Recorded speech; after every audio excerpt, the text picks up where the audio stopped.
Hello everyone, welcome back to topper bench. आज हम लोग एवरीडे थिंग्स का क्वेश्चन आंसर्स को करने वाले हैं।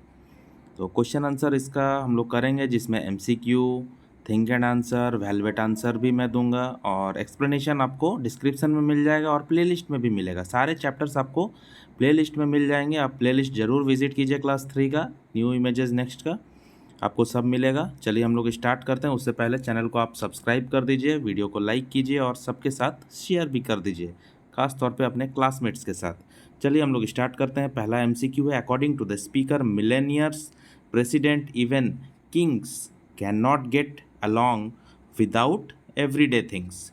चाहे मिलेनियर हो, चाहे प्रेसिडेंट हो, चाहे किंग हो, सबको एवरीडे थिंग्स का ज़रूरत सबको पड़ता है।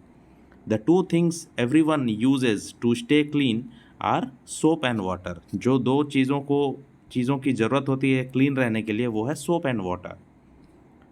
नंबर 3 है, according to the speaker we use pen and ink to sign a letter. Letter sign करने के लिए हमें पेन और इंक की ज़रूरत पड़ती है। तो ये रहा क्वेश्चन और हम लोग क्वेश्चन देखेंगे, यहाँ पे आंसर भी देखेंगे। सब कुछ मैंने करवा दिया है, तो अभी तक आपने सब्सक्राइब नहीं किया तो कर लीजिए। सब कुछ आपको इस चैनल पे मिल जाएगा, टेंशन लेने का ज़रूरत नहीं है, सिर्फ आपको सब्सक्राइब करना है और वीडियो को लाइक करना है, दोस्तों के साथ शेयर कर देना है। चलिए A2 पहला क्वेश्चन है, what according to the speaker could you possibly drink for breakfast. तो हम लोगों को क्या मतलब होता है कि हम लोग ब्रेकफास्ट में हम लोग क्या ड्रिंक करते हैं जनरली, पॉसिबली क्या हो सकता है हमारे ब्रेकफास्ट में। जो पोएम में दिया हुआ है वो है, according to the speaker milk और चॉकलेट, कॉफ़ी और tea could be a drink for breakfast. Chocolate, coffee, milk, tea, ये सब ड्रिंक में हम लोग ब्रेकफास्ट में लिया जा सकता है पॉसिबली। और मेरा आपसे रिक्वेस्ट रहेगा कि आप वीडियो को स्किप करके मत देखिए, वीडियो का एक्सप्लेनेशन भी सुनिए। मैं हिंदी में बोल रहा हूँ, आपको सुनना बहुत ज़रूरी है। टीचर्स, पेरेंट्स देख रहे हैं तो आप ज़रूर सुनिए और सुन करके बच्चों को समझाइए और उसको भी सुनने को दीजिए, ताकि वो एग्ज़ाम में खुद से आंसर को कंस्ट्रक्ट कर पाए, आंसर खुद ही वो लिख पाए। अगर वो सुनेगा नहीं, समझेगा नहीं बच्चा, तो फिर वो लिख नहीं पाएगा। आगे जा कर के 4 में जाएगा, 5 में जाएगा, फिर वो लिखने का आदत नहीं रहेगा, फिर उसको कॉपी करने का ही आदत रह जाएगा। इसीलिए स्किप करके, कॉपी करके लिखने मत दीजिए। आप उसको वीडियो को प्ले करके पहले उसका आंसर को सुनने के लिए बोलिए, समझने के लिए बोलिए, देन कॉपी। क्योंकि एग्ज़ाम में अगर भूल जाएगा तो भी वो खुद से बना के लिख पाएगा। वो टेंडेंसी डेवलप होना चाहिए उसको, बच्चों को। चलिए क्वेश्चन नंबर 2 लेते हैं। What do you use when you wish to be clean. जब आप साफ़ होना चाहते हैं, साफ़ सुथरा होना चाहते हैं, तब आप क्या करते हैं। We use water and soap to take bath when we wish to be clean. हम लोग साबुन, पानी, ये सब यूज़ करके हम लोग नहाते हैं जब हम लोगों को साफ़ होने का, क्लीन होने का मन होता है। Question number 3, what do you use when you catch a cold. जब आपको सरद गर्म हो जाता है, जब आपको सर्दी हो जाती है, तब आप क्या करते हैं। We use a handkerchief, handkerchief means रुमाल, for our nose when we catch a cold. जब हम लोग को सर्द गर्म हो जाती है, जब हम लोगों को ठंड लग जाती है, जब हम लोगों को सर्दी हो जाती है, तब हम लोग हैंकरचीफ यूज़ करते हैं। Where would you rest your weary head. आप कब, आप जब थक जाते हो, बॉडी थक जाता है, हेड थक जाता है, तो हेड का थकान, शरीर का थकान, सर का थकान को मिटाने के लिए आप क्या करते हो। We rest in our bed when we are tired. जब हम लोग थक जाते हैं तो हम लोग बेड में रेस्ट करते हैं। इसके बाद है थिंक एंड आंसर। चलिए थिंक एंड आंसर का क्वेश्चन पढ़ लेते हैं। What according to you is the message conveyed by the poem. आपके अनुसार क्या लगता है इस पोएम से क्या मैसेज मिल रहा है।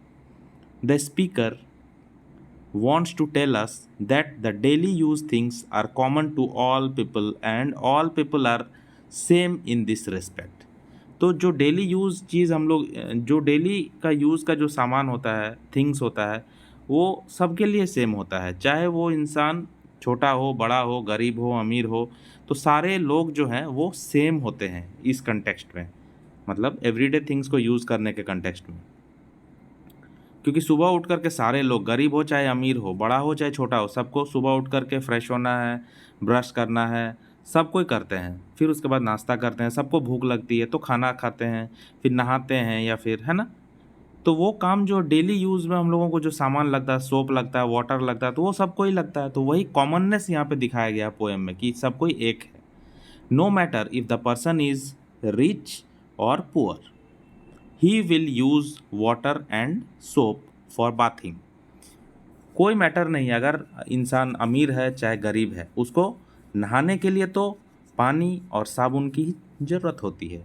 He will use a comb to comb, he will use a comb to comb his hair etcetera. उसको जब बाल को अपना झाड़ना होता है, कंघी करना होता होगा, तो उसको एक कॉम्ब का ज़रूरत पड़ता होगा। ठीक है, जो अमीर को भी चाहिए होता है, गरीब को भी चाहिए होता है। This poem gives a message of equality among people. तो ये जो पोएम है, इसमें हम लोगों को इक्वलिटी का मैसेज मिलता है लोगों के बीच में। हम सब लोग एक हैं, इक्वल हैं, है ना। यही मैसेज इस पोएम से मिलता है। तो आप जब मेरा वॉइस को सुनेंगे तो आपको राइटिंग में भी कहीं अगर समझने में दिक्कत हो रहा है तो वो समझ में आ जाएगा, है ना। This poem gives a message of equality among people. अगर समझ में नहीं आ रहा तो मेरा वॉइस सुन लीजिए, वॉइस सुन करके भी आप लिख सकते हैं। ठीक है।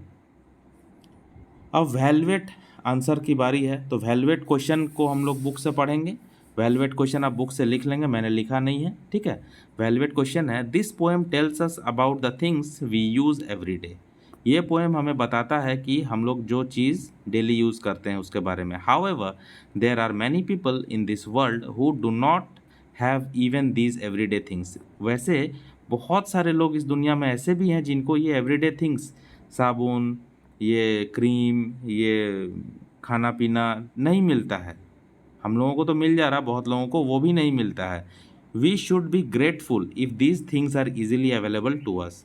हम लोगों को भगवान का शुक्रिया करना चाहिए, हम लोगों को शुक्रगुजार होना चाहिए कि हम लोगों को ये सारे चीज़ ईजिली मिल जाते हैं। Do you agree? क्या आप इस चीज़ से एग्री हैं? Which other things should be grateful for? और बाकी और भी कौन सा चीज़ है जिसके लिए हमें शुक्रगुजार होना चाहिए? चलिए हम लोग आंसर देखते हैं। Yes there are many people in this world, yes there are many people in this world who do not have even these everyday things. हाँ, इस दुनिया में बहुत सारे लोग हैं जिनके पास एवरीडे थिंग्स जो हम लोग यूज़ करते हैं, ब्रश करते हैं। तो कुछ ऐसे लोग भी हैं दुनिया में, गरीब हैं, बहुत ही गरीब, डेस्टिट्यूट, पुअर लोग हैं जिनके पास ब्रश भी नहीं है, बेचारे के पास पैसा ही नहीं है उनके पास। तो सोचो उनका लाइफ कैसा होता होगा।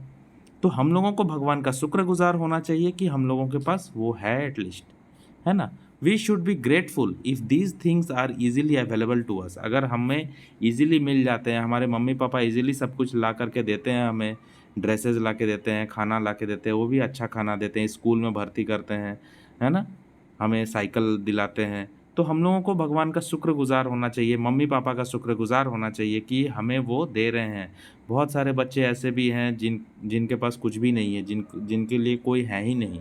We should also be grateful for our parents and elders. हमें अपने पेरेंट्स का, हमें बड़ों का शुक्रगुजार होना चाहिए। Because many people in this world don't have their parents. क्योंकि इस दुनिया में बहुत सारे बच्चों का, बहुत सारे लोगों का पेरेंट्स ही नहीं होते हैं। We should be grateful for our education, good food and shelter. हम लोगों को ग्रेटफुल होना चाहिए अपने एजुकेशन पे, हमें गुड फूड पे, हमें शेल्टर, शेल्टर मीन्स हमारे घर पे हम लोगों को एजुकेशन मिल रहा है, अच्छे खाना मिल रहा है, अच्छा हमारा शेल्टर मिल रहा है, हमें घर मिल गया, है ना। तो हम लोगों को ग्रेटफुल होना चाहिए। Because many people don't have this. क्योंकि बहुत सारे लोगों के पास पढ़ाई लिखाई नहीं है, एजुकेशन नहीं है, अच्छा खाना नहीं है, उनके पास घर भी नहीं है। तो हमारे पास है तो हम बहुत लकी हैं, है ना। तो इसी तरह से ये चैप्टर यहाँ पे ख़त्म होता है। कैसा लगा कमेंट करके ज़रूर बताइए, और प्लेलिस्ट पे विजिट कीजिए बाकी और भी सारे वीडियोस पाने के लिए। तो thanks for watching, have a nice day.